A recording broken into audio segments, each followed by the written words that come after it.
They charged me rent to live in the home I helped build, so I called the sheriff and changed the locks. They laughed while I packed, but their smiles faded when they saw who actually owned the deed. "Mom, you're lucky we're only charging $600 a month," my son said. "You're not exactly Airbnb material. You should be grateful. And if you're grateful, you should help us clean the house. An old maid like you deserves it." Those were his words, spoken in the kitchen of the very house my husband and I built. He slid the rental agreement across the counter like it was a menu, not the eviction of my dignity. My name was still barely dry on the lease when my daughter-in-law's voice came from the living room, coated in fake sweetness. "We figured this was the fairest way to make sure everyone is contributing." I didn't respond immediately. I looked down at the papers in front of me, then up at the chipped kitchen tiles I had installed myself when my knees didn't ache and my hands were steady. 40 years ago, my husband and I dug the foundation with our own strength. I chose the windows, hammered the fence posts, and planted the first rosebush out front. Now I was expected to pay rent to live in this house. After my husband passed, I moved in with my son and his wife, hoping it would bring us closer. The house was big enough for all of us, and I thought they'd appreciate the help.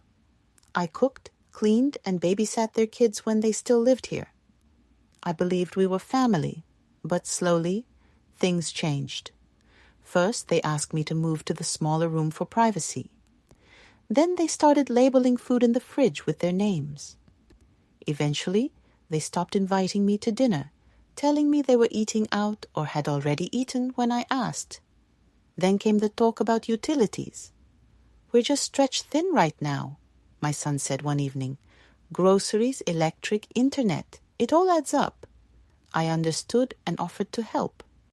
I handed over my monthly Social Security check to cover groceries and bills, but apparently it wasn't enough. A week later, he handed me the lease. $600 a month for housing. No discussion, no warning, just a statement of fact, as if they were doing me a favor. I didn't argue, plead, or ask why my own child had reduced me to a line item in their budget. I just stared at the paper, my hands resting on the kitchen counter still marked by a burn from when I scorched the Thanksgiving gravy pot 20 years ago. I asked one question. "Is this your idea?" My son hesitated. "It's just something we both talked about." Of course, he meant his wife. I nodded and went to my room that night, staring at the ceiling, unable to sleep. I ran my fingers over the photo frames I brought our wedding picture, family vacations to Macheno Island, birthday parties. Every memory suddenly felt like it belonged to someone else. I thought of my husband, how hard we worked to give our son a home, education, a future, how we skipped vacations and pinched pennies to give him the best, how we built this house, one nail at a time, so he'd never know what it meant to be without shelter. And now I was being charged rent to live under the roof I gave him. I felt like a guest no, worse than a guest a tenant, a liability, a woman whose value had expired. The next morning, I signed the lease not because I agreed, but because I needed time. Time to see how deep the rot had spread. Time to find out if the child I raised was still somewhere inside the man who handed me a lease to my own home. But inside, something cracked. It wasn't anger, at least not yet. It was quieter, heavier. The realization that they no longer saw me. Not as a mother, not as a builder, not even as a woman. They saw me as a bill. When I slid the signed lease back across the counter, my son gave a tight smile and said, "Thanks for understanding." I nodded, but inside I thought, this is the last time you hand me a paper and expect me to sign without reading every line. That was the beginning, not the end, but the reckoning. It started with the heat. The nights had grown colder, Michigan cold, the kind that bites through skin and settles in your bones.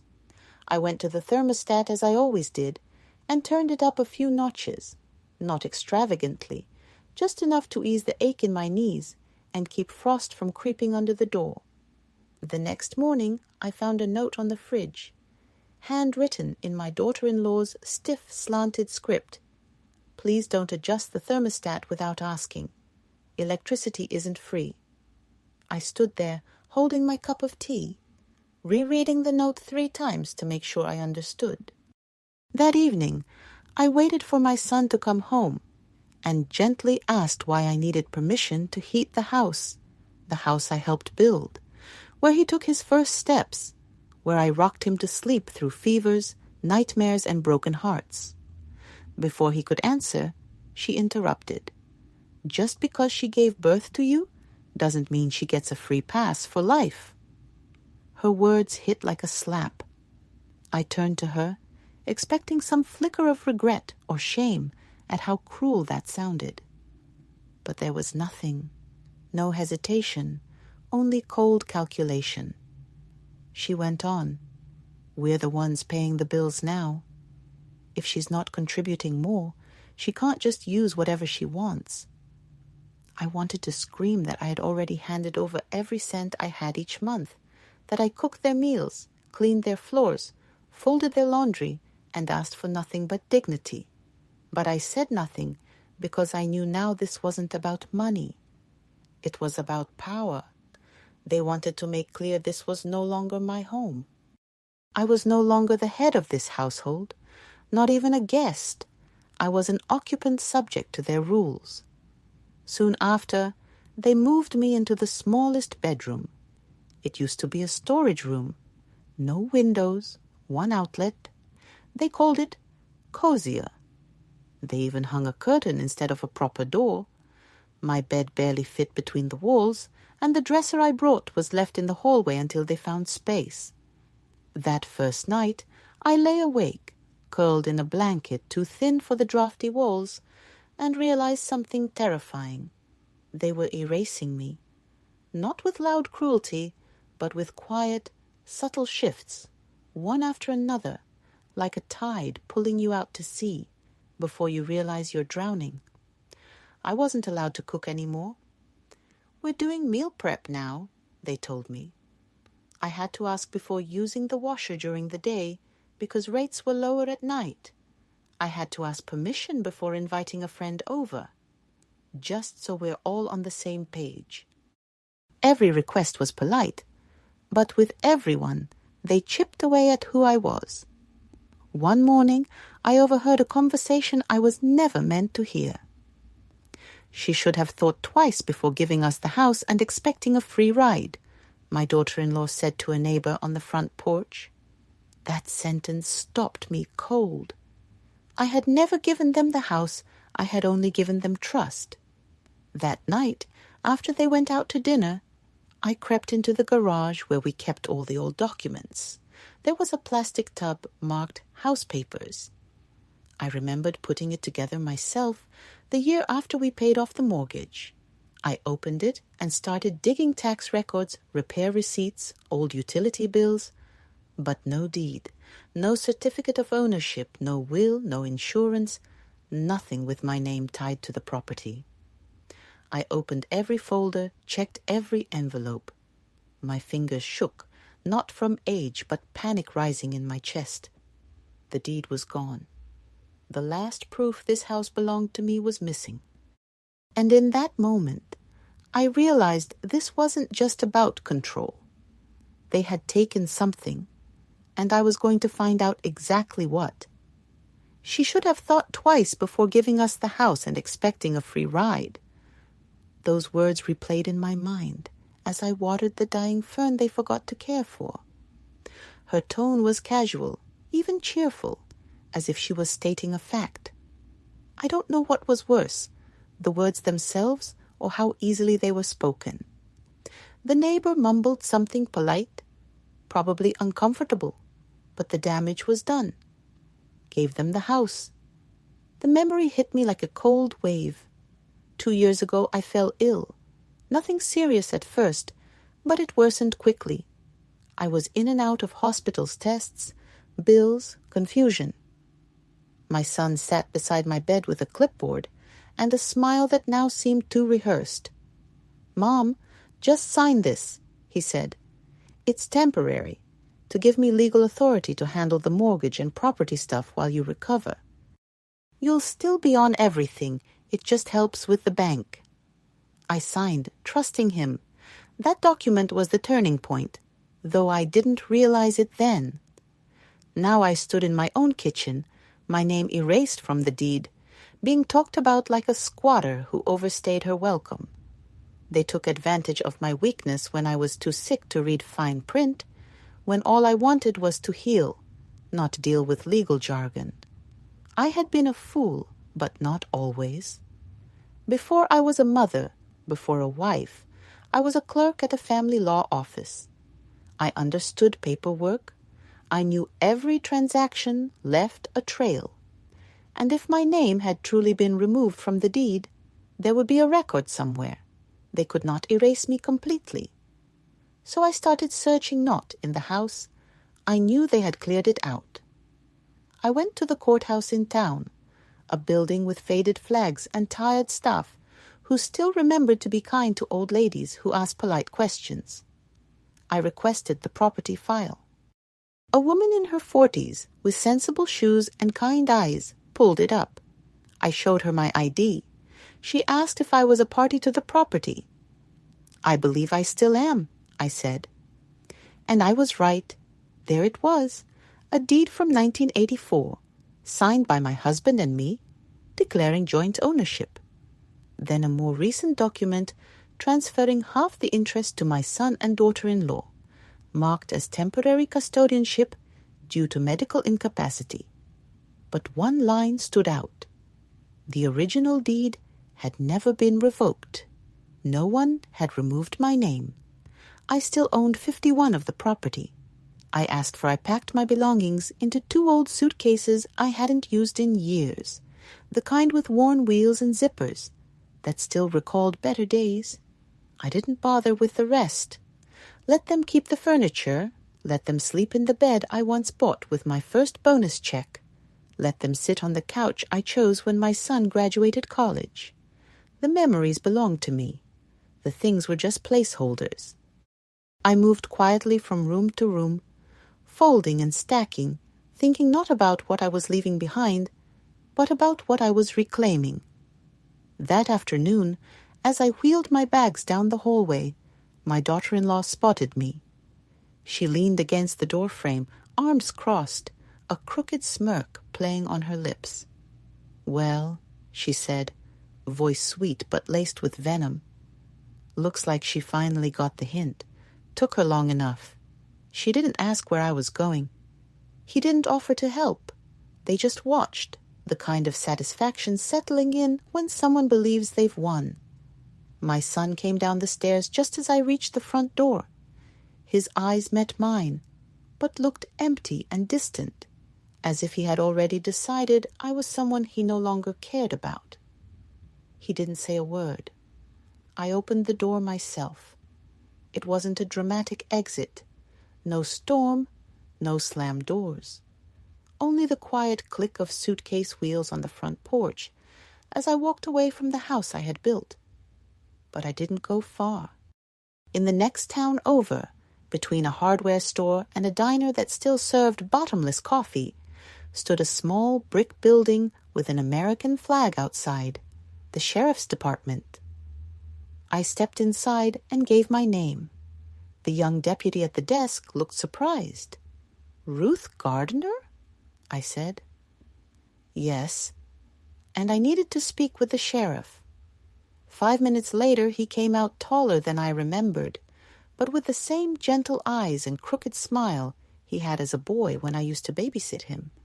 "Miss Ruth," he said, startled. "It's been years." "It has," I smiled. "You used to call me Auntie Ruth when I brought cookies to the station." He laughed and then gestured me into his office. "What can I do for you?" I sat down and laid out the documents in front of him. The certified deed, the ownership transfer record, my ID, and the letter from the clerk confirming my status as majority owner.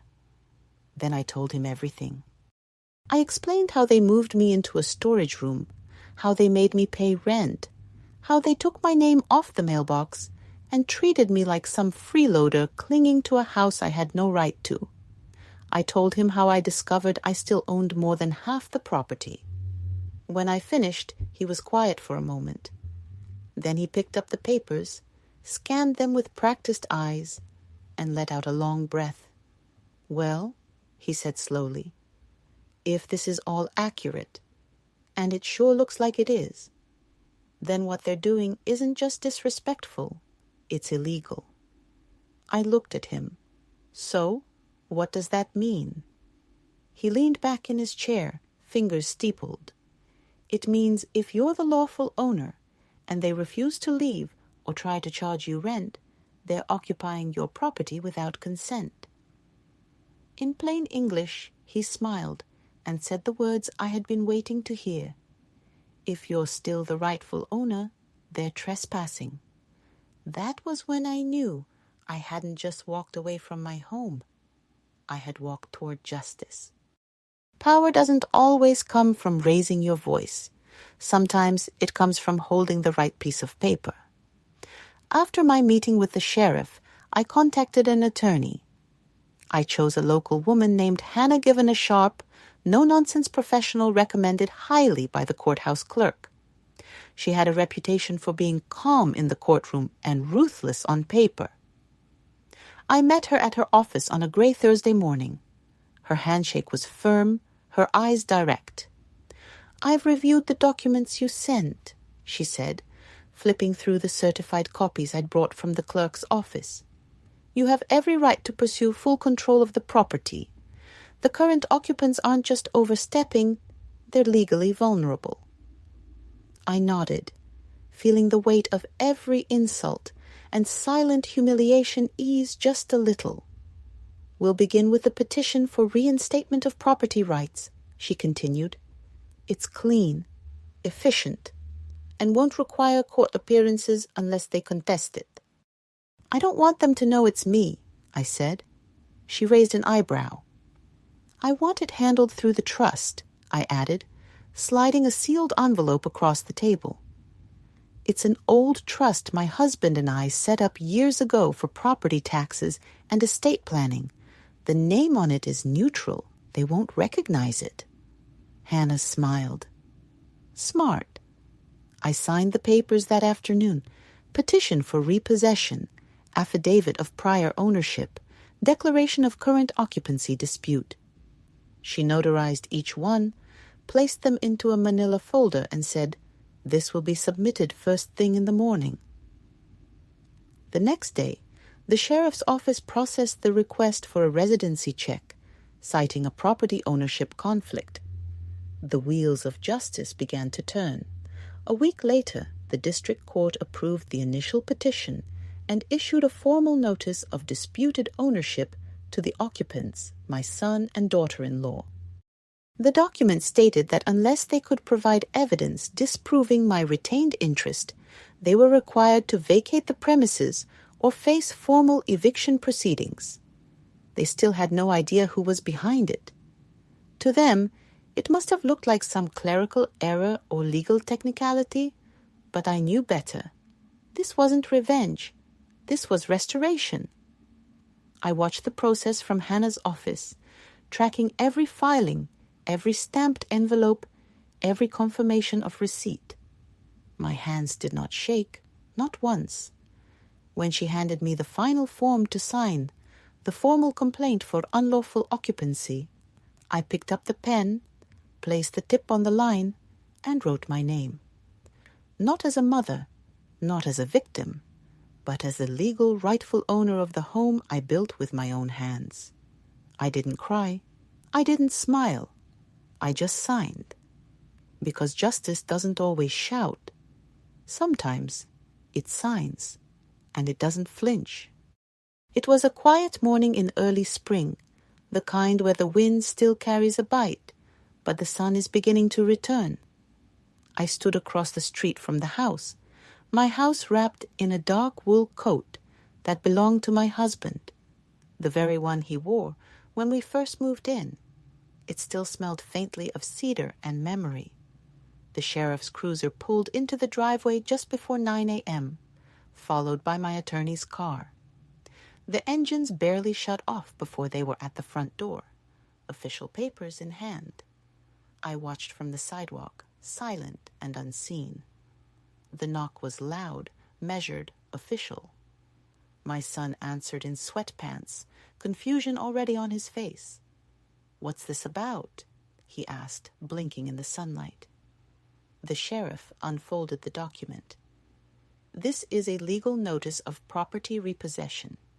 You and your wife are being asked to vacate the premises within 48 hours due to unresolved ownership claims."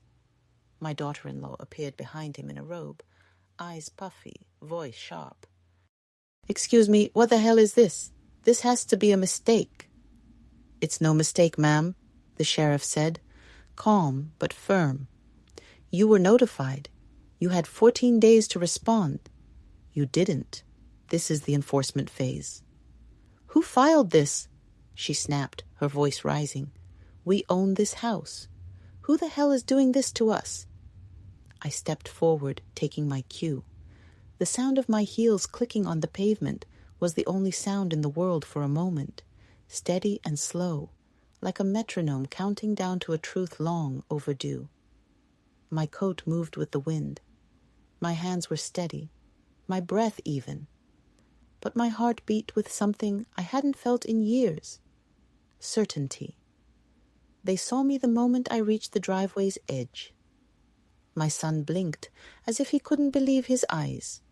My daughter-in-law's mouth fell open mid-rant, but no words came. At first I said nothing. Then I reached into my purse and pulled out a folder. I drew out one paper, just one, the original deed. My name and my husband's name. My portion, 51. I held it up without trembling. Then I looked at them directly, for the first time in months.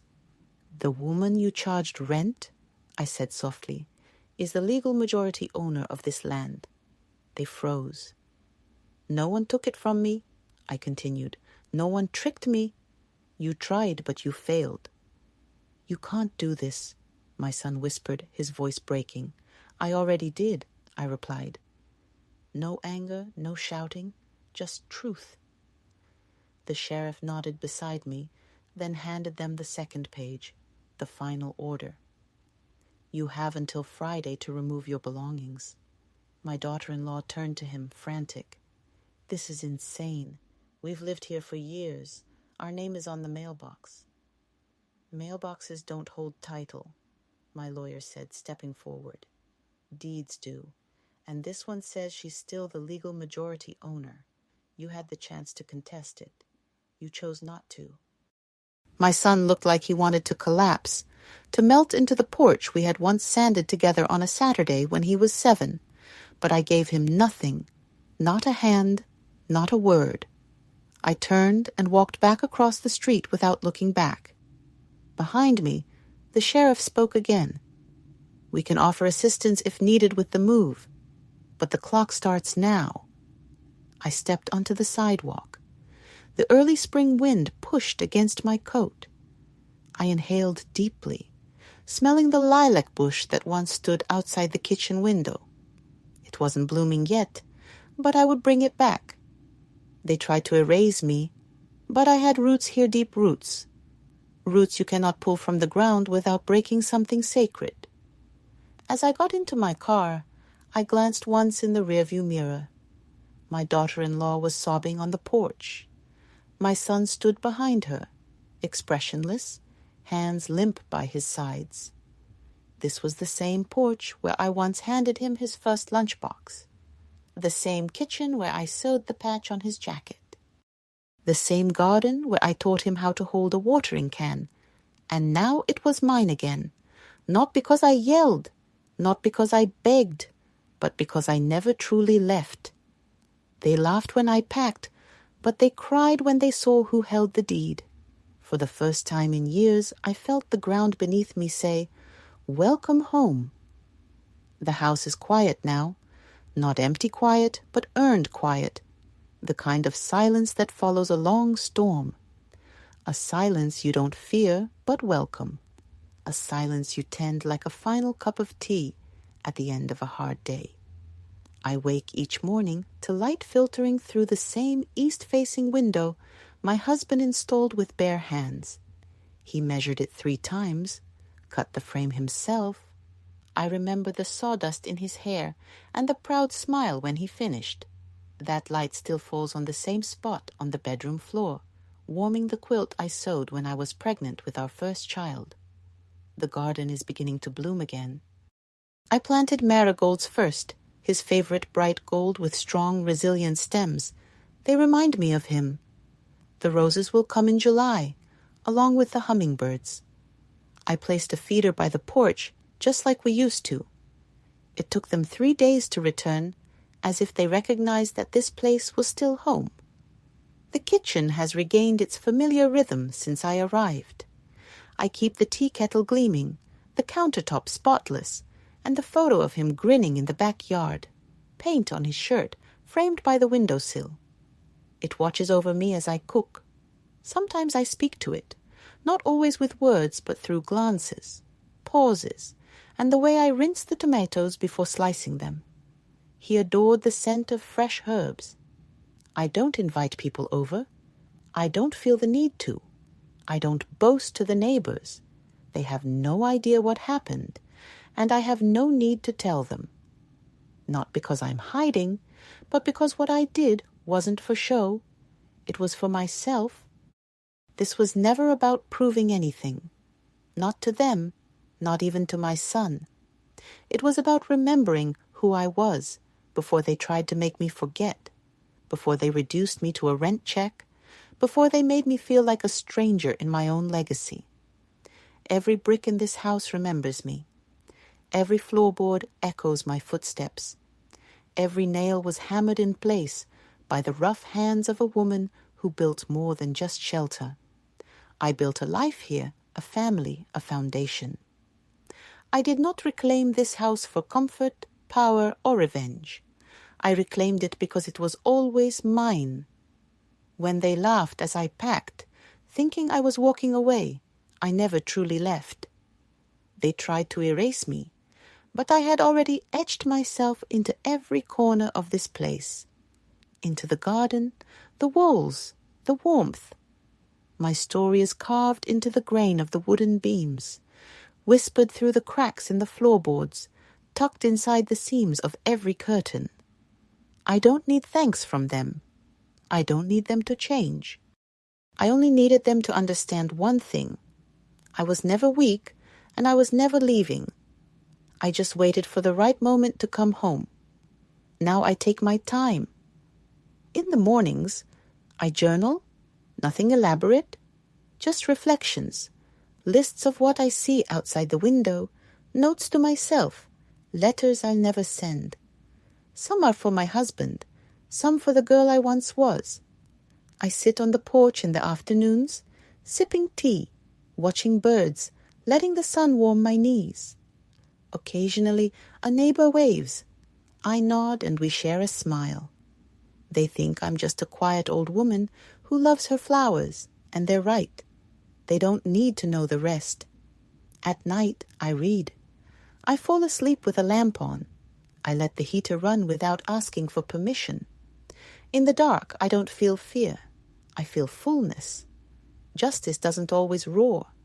Sometimes it returns in whispers, in locked doors, fresh blossoms, peace, and the quiet satisfaction of knowing I am home. Not because I demanded it, but because I never stopped deserving it. The first time I met Arthur, I wasn't looking for anyone.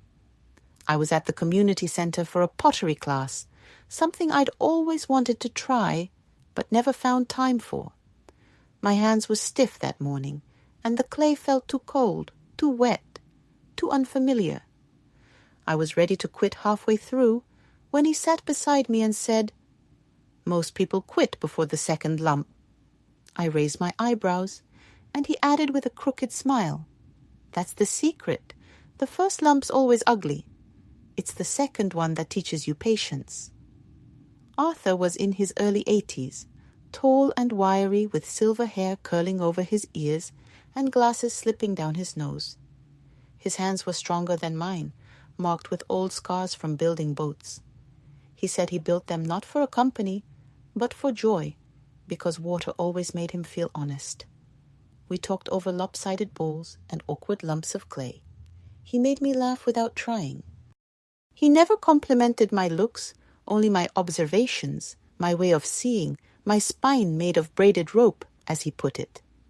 I hadn't felt seen like that in decades. He didn't ask about my past. He waited until I told him. When I did, about the house, the rent, the papers, the sheriff, the silence, he didn't flinch. He just nodded, hands resting calmly on his apron. "They underestimated you," he said, "and you still chose quiet over cruelty. That takes a kind of strength most folks don't understand." Arthur wasn't flashy.